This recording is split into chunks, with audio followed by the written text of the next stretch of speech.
Wow. Okay, so John and Yoko guest hosting the Mike Douglas show in 72. I mean, really? Nixon, Vietnam, the height of daytime television. It's kind of hard to wrap my head around. Yeah, it's definitely a trip down memory lane. To think that the most mainstream talk show of that era became this platform for John and Yoko, fresh off Imagine, no less, to Yeah. basically share, the movement, as they called it. So about this movement, it wasn't exactly storming the Bastille, right? From what I saw, they had Bobby Seale on, sure, but also macrobiotic chefs, biofeedback gurus, even Ralph Nader talking consumer safety. It's a pretty wild mix. You're not wrong. It's easy now to look back and think, what were they thinking? But Yeah. remember, this is 1972. No internet, no cable news. Mike Douglas was it for a lot of America. Yeah. So John and Yoko were really smart about it. They used that platform, their fame, to put these ideas in front of people who'd never even considered them before, like sneaking in through the back door. It's like a Trojan horse of peace signs and brown rice. Did they actually think they could change the world through daytime TV, though? See, and that's what's so interesting. They knew what they were doing. Hmm. Both of them, especially John, talked about this. They weren't preaching to the choir. They saw a chance to normalize these ideas, peace, health, social justice, for people who'd only ever heard about them in whispers, if at all. And then there's Mike Douglas. You'd think he'd be freaking out with all the counterculture stuff, but no, he's trying the macrobiotic food. Ooh, that's priceless. That one moment of him, cautiously eating that brown rice speaks volumes about how they were breaking down walls. He's clearly out of his element. But by engaging with it, it's like he's telling his viewers, hey, maybe this isn't so weird after all. Yeah, it's subtle but really effective. And it wasn't just the food. He was asking some pretty deep questions, even to someone like Jerry Rubin. Not your typical daytime interview, especially back then. Definitely not. He was asking about their lives, their motivations, showing them as people, not just these scary radical figures. That was huge back then. It made the movement something you could relate to, not just slogans and protests. Right, exactly. And speaking of challenging perceptions, the documentary does a really good job of showing Yoko as more than just John's wife. You see her humor, her intelligence, how engaged she is the whole time. This was such a key moment for her to step out of John's shadow and really own her part in their message. And the documentary doesn't shy away from, let's say, her more experimental side, but it also highlights her intelligence, like in that Ralph Nader segment. Oh, yeah. We're not going to spoil that one. Let's just say it's classic Yoko. But I have to say, even seeing their musical performances in this context was interesting. They do Imagine, of course, which is always powerful. But then they also do Luck of the Irish, which ties directly into their activism. Exactly. They weren't just playing hits. It was all very intentional. Like they knew they had this platform and every song choice, every word had to count. Which makes you wonder, what if they'd done that reunion show in 1980? Imagine John, post-Double Fantasy, back on the Mike Douglas show. Now, that would have been something would Mike have opened with starting over. It really makes you think about how much John had changed, how much the world had changed. It really is like they were planting these seeds, Like they saw a different future and were trying to nudge things in that direction. And what's amazing is how much of it actually stuck. Look at the guests they had on, like Hillary Redleaf, that macrobiotic chef. She was so passionate about healthy eating. And that Harvard guy demoing biofeedback. Back then, that was radical. Today, it's practically normal. Totally. Organic food everywhere you look. Meditation apps are huge. Now it seems obvious, but they were talking about this stuff on daytime TV back in 72. Exactly. It makes you wonder, were they actually successful? Did their little daytime revolution help shift the culture even a little bit? The documentary definitely makes you think about that. It does.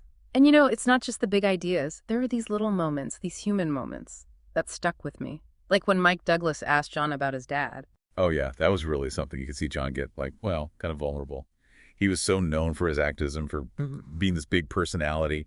But in that moment, he was just a guy talking about missing his father. It makes you realize, they were real people, too. And you could tell Mike Douglas was genuinely curious. He wasn't just going through the motions like in those typical celebrity interviews. He even asked Jerry Rubin about his upbringing. Can you imagine hearing that on daytime TV in 1972? No way. Yeah. It's those little moments of real connection, tucked in between all the talk of revolution and changing the world. It makes it feel so much more real. Like they were inviting people in to be part of the conversation, not just talking at them. And music was a big part of that, too. We talked about Luck of the Irish, but there were other, even less expected song choices that really drove their message home. Absolutely. And speaking of music, there's one moment that everyone remembers, and the documentary doesn't shy away from it at all. The Chuck Berry Memphis incident. Oh, yeah. That was something else. It's become kind of infamous.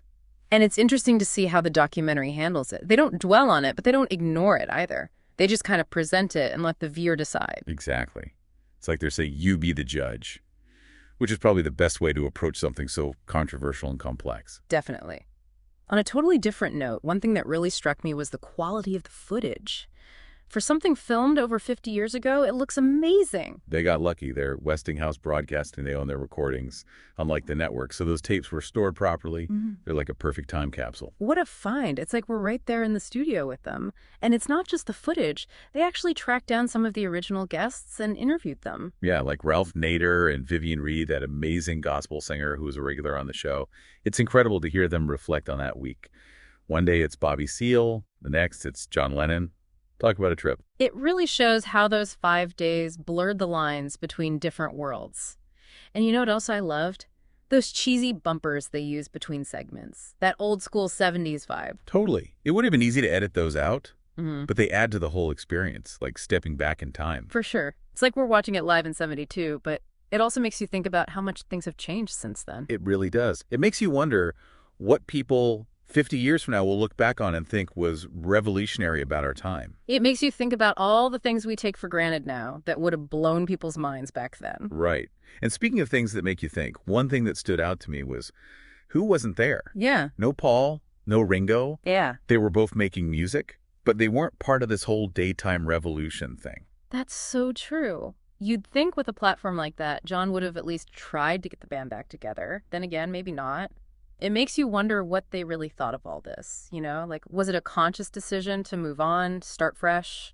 Yeah, who knows? But maybe that's part of what they were trying to do. Yeah. It wasn't about nostalgia or rehashing the past. It was about looking ahead, showing all these different voices, different ideas that represented the future they wanted to see. They were curating this space, this vision. And what better way to do it than to bring this whole eclectic crew into the heart of the Mike Douglas show? Yeah. It's like they were holding up a mirror to how they thought the world could be, you know? Exactly. It was a statement. Mm. Like peace, social justice, the environment, taking care of yourself. All these things are connected. Yeah. They were challenging the very idea of what a daytime talk show could be, who it could speak to. And they were doing it on the most unlikely stage imaginable. Can you picture being someone at home in 72, flipping through channels, and suddenly there's John Lennon talking about macrobiotics? This must have been mind-blowing. I can only imagine. It reminds me that it really doesn't matter what platform you have. A talk show, social media, even just talking to your friends. You can use it to challenge the way things are, to start a conversation. It might not be a revolution overnight, but those little conversations, those moments of connection, they can add up, you know? John and Yoko's daytime revolution is a good reminder that change starts with pushing boundaries, with trying new things, with never being afraid to put your ideas out there. So yeah, next time you feel like your voice doesn't matter, remember John and Yoko on the Mike Douglas show? Yeah. They took a chance, they used their platform to amplify their message, and they invited a whole generation to imagine something different. A world where peace and brown rice weren't radical ideas, but just like normal parts of life. And on that note, we'll leave you to ponder the possibilities. This has been a wild ride. Until next time, keep exploring, keep asking questions, and keep those revolutionary spirits high.